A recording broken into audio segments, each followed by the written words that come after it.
What's up guys, Magic Navs here, and in today's video I'm bringing to you a new Airsoft review on the Runcam ScopeCam 2. This is the 25mm version to be exact, and this is the newest camera that I've decided to incorporate as part of my filming setup because as great as my Runcam, my previous Runcam was, unfortunately, it's run its course.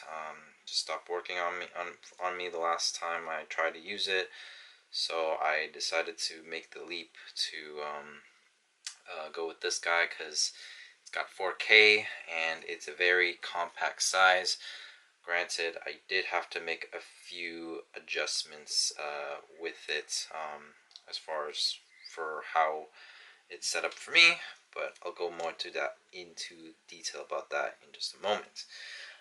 First and foremost, I will say I like the very compact and square design that it has because unlike with some of the previous cameras or the ones out there, I never liked the super bulky ones because it would naturally just take up a lot of space on your gun, add a lot of weight to your gun, and although this has it does have a bit of weight to it, it's not overbearing like some other cameras. Granted, I do also like the fact that this does have a hard metal casing around it, unlike the previous Runcam that I have, so it is much more durable to things like BB shots.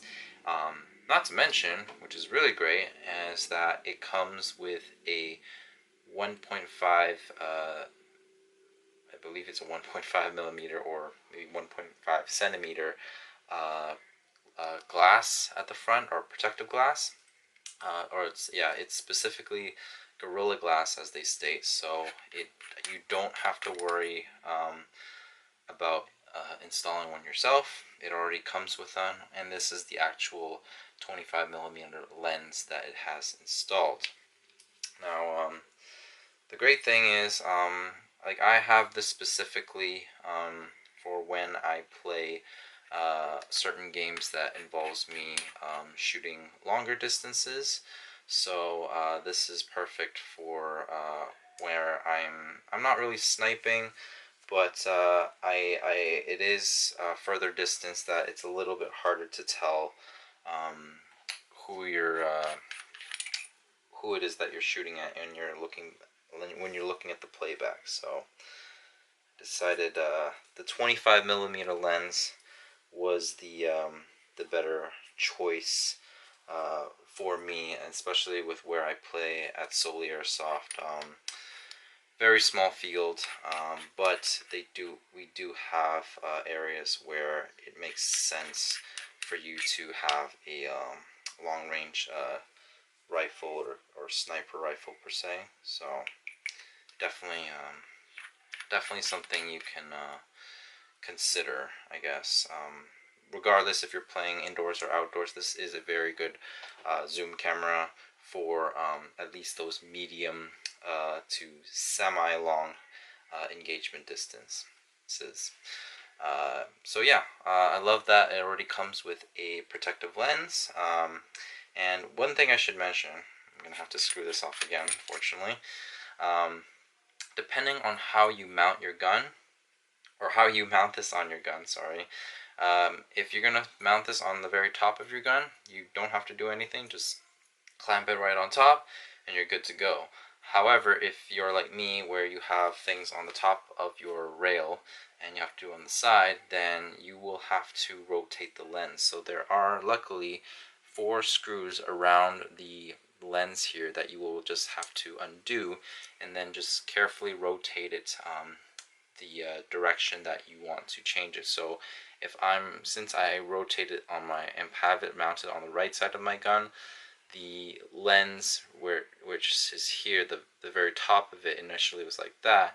I just had to rotate it counterclockwise to have it upright when I am filming. So that's all you have to do if you are if your setup requires you to make that kind of adjustment for your specific filming needs. Uh, Now, the great thing when it comes to mounting this thing is the fact that it is a toolless design. As you see here, there's a little ring here that you kind of just pull up, and that will allow you to screw this tighter. But what's even better is that you just push this down, and that widens the Picatinny mount. So when you are mounting this on your gun, you just clip that on, and then you can just tighten it down until it's nice and tight, and then just fold that back down to your liking. So it's a very nice design that they did. The only thing I'm a little bit bummed out about is because of this design, and with how my previous M4 rifle setup was, my flashlight was on the bottom right, and because I have a PEC on the top of my M4, this unfortunately would get in the way of my grip, and I wasn't able to have a comfortable grip when I was shooting left-handed. So unfortunately, this with the way this is, I had to move my flashlight to the left side of my gun now, which I'm gonna have to just get used to. It's not a big issue. I think with this, I'm just now able to mount this as forward to my right side of my M4 rifle, and I can apply this for every single gun or long gun that I have in my Airsoft collection, and I don't have to change anything. I just take if I'm using a different gun, I take this off, mount it on the next one, I'm good to go. Now, in terms of your SD card, goes in right at the back here. If you pull this little tab back, that will be where you can insert your SD card. I have a 64 gigabyte micro SD card in there, so more than enough space for me. And obviously, if you need to charge it, or if you need to render your recordings onto your laptop, then right at the back here is where you have your USB-C port. So you have a wire that comes with the camera, obviously, and then you can render your recordings onto your laptop and start editing and posting whatever. The good thing is that once you have it fully charged, it is, if I can remember correctly, I think it was about almost 3 hours of recording time. I'll make the edit down here with the captions if I have to adjust that, but yeah, more or less like 3 hours of like recording time, which is a lot, way more than I need, but great to have that nonetheless. There is a very simple operation with using this. Once you have it set up, you have your little switch at the back here. You just push this forward towards the lens, and it will immediately start recording. When you're done recording, just pull that back, and now it has stopped the recording. Now, to turn it on, if you have to adjust your settings, you have to hold this button down. Now, this button, or this light, also is the indicator of when it is recording. So when it is recording, it will blink red, but then when you need to adjust the settings of it, you will need to download the Runcam app on your phone if you don't have that already, but just make sure you have that, and then hold this button down for 3 seconds, and then it will start blinking purple. They say blue, but it looks more like a purple. So then, once you've synced the Wi-Fi to your camera, you can make your settings, adjust your settings accordingly. And what I found really quickly was that the brightness on the ScopeCam 2 is just not very good. I put mine on the highest setting possible, and it's just within the same brightness as it is when you're looking at it with your naked eye. Like, it's the low light settings on this in my opinion, is not great, but luckily you could adjust that, and it allows it to look much better when you're watching the playback. I will post a bit of a demo footage of it when I was testing this out at the Airsoft field / range, so you can see how sharp the quality and the image is. Yeah, and I think apart from that, like just with the ease of operation and just how compact it is, and how it doesn't take up too much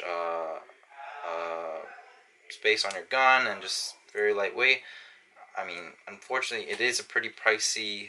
It is definitely more on the pricier side when it comes to having a gun camera on your rifle for airsoft.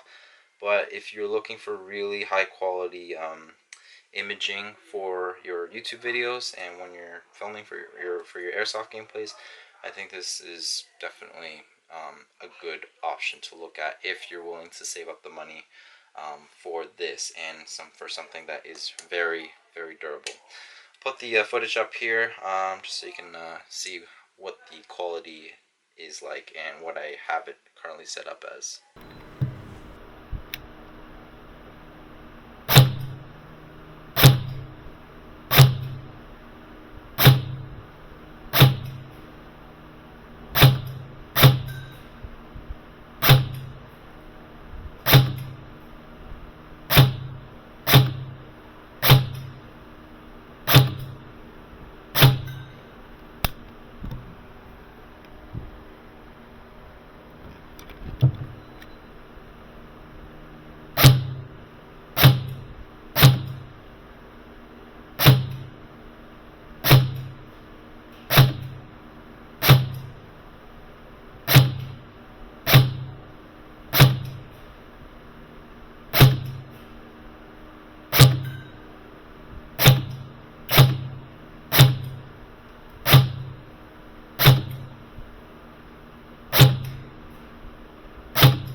So one thing you will notice is that I did have a crosshair initially, and that's what's pretty neat about this is that because this is a scope cam, they've included the option of adding a crosshair to your camera feed when you are recording this. Unfortunately, because my camera is on the right side of the gun, it's not aligned. Now you can adjust the crosshair so that it is adjusted right around where your shots are hitting, but honestly, I just rather would not bother. So I've ever since that video, I just removed that, and I'm just gonna leave it as is. But I'm really excited to see what this will look like once I can get my gun back up and running. Because unfortunately, I do need to make a few fixes. I gotta change out the hop up because it's been a while and the hop up's not really performing as well as it used to be. As you can kind of see with some of the footage, the BBs are dropping, but nevertheless, really good camera. I definitely think this is a good option for you if you're looking for a very high quality scope camera for your long gun and for your airsoft YouTube video. So if you have questions, please leave them down in the comments below. Otherwise, thank you guys for watching. Hope to see you guys in my future videos. And until next time, peace out.